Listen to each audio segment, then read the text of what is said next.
आज मैं आपको एक मज़ेदार कहानी सुनाने जा रही हूँ। एक आदमी था, उसके 3 बेटे थे। उसने उन्हें बुलाकर कहा, मैं बूढ़ा हो गया हूँ, मेरा अंत पास आ गया है, मेरे पास दौलत नहीं है, पर मैं मरने से पहले तुम तीनों को कुछ न कुछ देना चाहता हूँ। जो कुछ तुम्हें दूंगा वह कीमती नहीं है, पर यह तुम पर निर्भर करेगा कि तुम मेरी दी हुई चीज़ों से क्या फ़ायदा उठाते हो। तुम्हें ऐसी जगह देखनी होगी जहाँ तुम्हारे चीज़ लोगों के लिए न हो तो तुम्हारी किस्मत बन जाएगी, पर यह तुम पर निर्भर करेगा कि तुम मेरी दी हुई चीज़ों से क्या फ़ायदा उठाते हो। तुम्हें ऐसा जगह देखनी होगी जहाँ तुम्हारी चीज़ लोगों के लिए न हो तो तुम्हारी किस्मत बदल देगी। फिर उसने बड़े बेटे को एक मुर्गा दिया, दूसरे को दरांती और तीसरे को एक बिल्ली दिया। कुछ ही दिन बाद पिता की मृत्यु हो गई।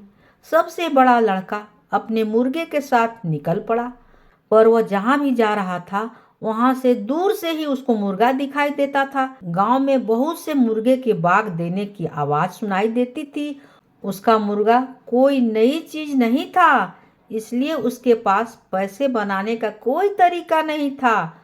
आखिर में वह एक ऐसी जगह पहुंचा जहां के लोगों ने मुर्गे के बारे में कभी नहीं सुना था, न ही उनको वक्त का पता चलता था। वे तो बस सुबह शाम जानते थे। अगर रात की नींद न आई तो यह नहीं जानते थे कि अभी वक्त क्या हुआ होगा।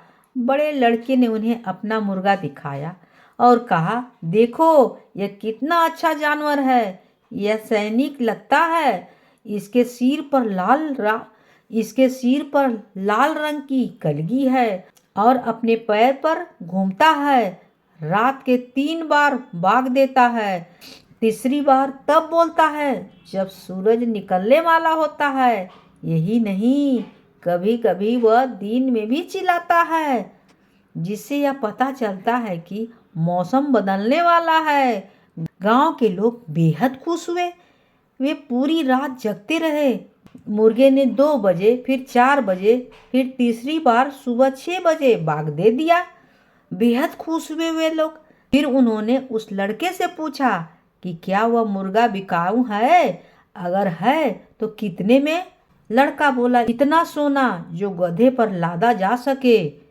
वे एक सुर में बोले, ऐसे जानवर के लिए यह ठीक कीमत है, और उसकी मांग पूरी करने के लिए तैयार हो गए। जब वो अपनी दौलत के साथ घर लौटा तो उसने दोनों भाई ताजुब में पड़ गए। फिर दूसरा बोला, अब मैं जाऊंगा, देखूं मेरी दराती इतना धन दिलवा सकेगी या नहीं। उसको बहुत उम्मीद नहीं लग रही थी, क्योंकि वह जहाँ भी जाता था वहीं उसे किसान मिलते थे जिनके कंधे पर अच्छी दराती होती थी। पर आखिर उसकी अच्छी किस्मत उसे ऐसी जगह ले गई जहाँ के लोगों ने दराती के बारे में सुना नहीं था।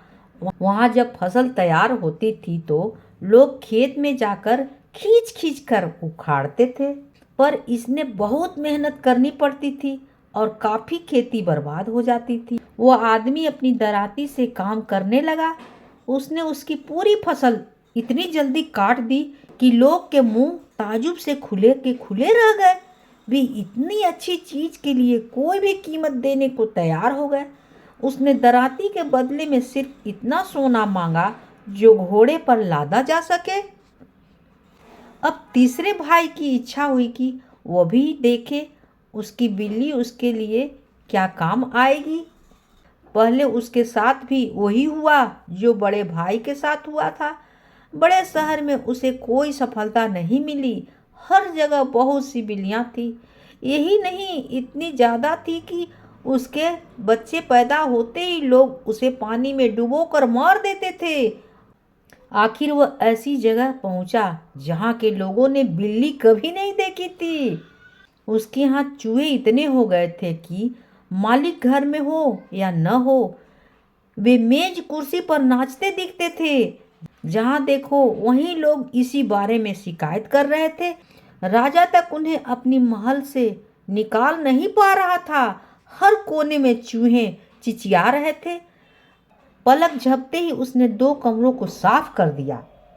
अब लोगों ने राजा से विनती की कि जनता की भलाई के लिए किसी भी कीमत पर उस बिल्ली को खरीद ले। राजा ने हंसी खुशी मुंह मांगी कीमत दे दी। एक खच्चर पर सोने हीरे जवाहरात लाद कर दे दिए। इस तरह तीसरा भाई पहले दोनों भाइयों से ज्यादा दौलत लेकर घर लौटा। उधर बिल्ली शाही महल में दावत उड़ा रही थी। उसने इतने चूहे खा लिए थे कि अब उसकी संख्या कम हो गई थी। धीरे धीरे वो अपने काम से बेहद थक गई थी। उसे बहुत प्यास भी लग रही थी। वह सीधे खड़ी हुई, सिर ऊंचा किया और बोली, म्याऊं म्याऊं। इस अजीब आवाज को सुनकर राजा ने अपनी सारी प्रजा को इकट्ठा कर लिया। बहुत से लोग उस आवाज को सुनते ही इतने डर गए कि चीखते हुए महल छोड़कर भाग गए। राजा ने अब एक बड़ी सी सभा बुलाई ताकि यह तय किया जा सके कि आगे क्या करना चाहिए। बहुत बहस के बाद यह फैसला किया गया कि बिल्ली के पास एक दूत भेजा जाए जो उसे यह चेतावनी दे दे कि वह फौरन महल छोड़कर चली जाए, नहीं तो उसे जबरदस्ती निकाला जाएगा। सलाह देने वाले कहने लगे कि इससे अच्छा है कि हम चूहों को ही सह लेंगे, क्योंकि हमें इसकी आदत भी है। चूहों से पीछा छुड़ाने के लिए अपनी जान खतरे में क्यों डालेंगे? नहीं डालेंगे ना? दूत ने जाकर बिल्ली से पूछा, क्या तुम महल छोड़ने को तैयार हो? बढ़ती प्यास से परेशान बिल्ली कोई उत्तर नहीं दे सकी। म्याऊं म्याऊं कर रही थी। दूत को लगा कि वह नहीं नहीं कह रही है। उसने जाकर राजा को यही जवाब सुनाया। राजा ने तोपों लगाई और हर तरफ से महल पर आग बरसने लगी। जब आग बिल्ली के कमरे तक पहुंची तो वह खिड़की से बाहर कूदी और भाग गई, पर घेरा डालने वाले ने उसे भागते हुए नहीं देखा, इसलिए बार बार वार करते रहे। आखिरकार महल जलकर धूल में मिल गया। इस कहानी से हमें शिक्षा मिलती है कि बिना सोचे समझे कोई काम नहीं करनी चाहिए, नहीं तो बाद में तो पछताना ही पड़ता है। कहानी होती है समाप्त।